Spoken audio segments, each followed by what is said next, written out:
1940 से 1960 के आसपास सामुदायिक रूप से पुतले जलाने की प्रथा मजबूत हुई। इस दशहरे पर एक नई परंपरा अपनाई जाए। बाहर पुतला जलाते हुए एक पल के लिए ठहर कर सोचे कि मेरे अंदर कौन सी रावण जैसी आदतें हैं, मैं उन्हें कैसे मिटाऊंगा। नमस्कार दोस्तों, हर साल दशहरा के दिन पूरे भारत में रावण के पुतले जलाए जाते हैं। लोग आतिशबाजी करते हैं, मेले लगते हैं और इसे अच्छाई की बुराई पर जीत के रूप में मनाया जाता है।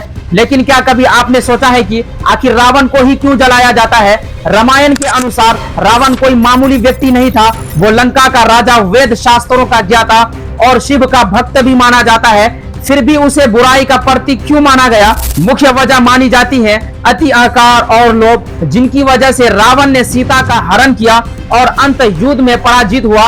इतिहास की नजर से देखें तो पुतला जलाने की प्रथा की शुरुआत पर एक कम राय नहीं है। कुछ इतिहासकार और लेख कहते हैं कि रावण दहन का विचार प्राचीन काल से लोक नाटकों और रामलीलाओं के साथ जुड़ा रहा, पर ऑर्गेनाइजेड बड़े सार्वजनिक पुतले जलाने जैसा फॉर्मेट अलग अलग समय में अलग जगहों पर विकसित हुआ। कुछ आधुनिक शोध और लेख ये भी बताते हैं कि आज जैसा सार्वजनिक पुतला जलाने का पैटर्न व्यापक रूप से 20वीं सदी और विशेषकर आजादी के बाद ज्यादा दिखाई देने लगा। यानी पुरानी कहानियों से लेकर लोक नृत्य तक की परंपरा मौजूद थी, लेकिन बड़े स्त्री पुतले और शहर में रावण दहन का चलन समय के साथ और बढ़ा। कई जगहों पर लोग दस्तावेज और स्थानीय कथाएं बताते हैं कि कुछ इलाकों में 1940 से 1960 के आसपास सामुदायिक रूप से पुतले जलाने की प्रथा मजबूत हुई। उदाहरण के रूप में कुछ स्थानों पर कहा जाता है कि 1948 के बाद यह आयोजन और भी सार्वजनिक तौर पर दिखाई देने लगा। हालांकि ये एक सामान्यकरण है और हर जगह की लोक परंपरा अलग रही। आज के समय में रावण के पुतले केवल एक नाट्य के तमाशा नहीं रहे। कई शहरों में कलाकारों और कारीगरों की पीढ़ियां इस कला को आगे बढ़ा रही है और बहुत बड़े, जैसे कि हाल ही के वर्ष के record breaking news 200 plus foot के पुतले भी बनते देखे जाते हैं।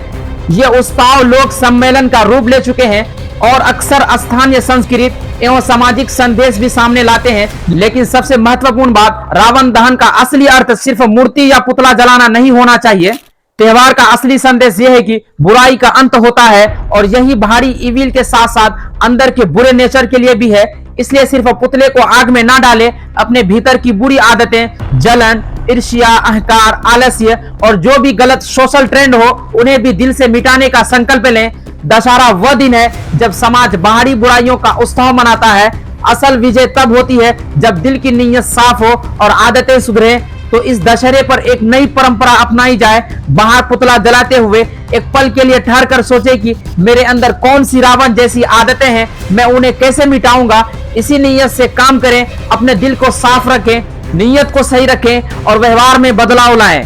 याद रखिए, पूजा पाठ, मेले और रस्में महत्वपूर्ण है, पर असली परिवर्तन तब आता है जब बाहरी प्रदर्शन के साथ साथ अंदर की भी सफाई हो।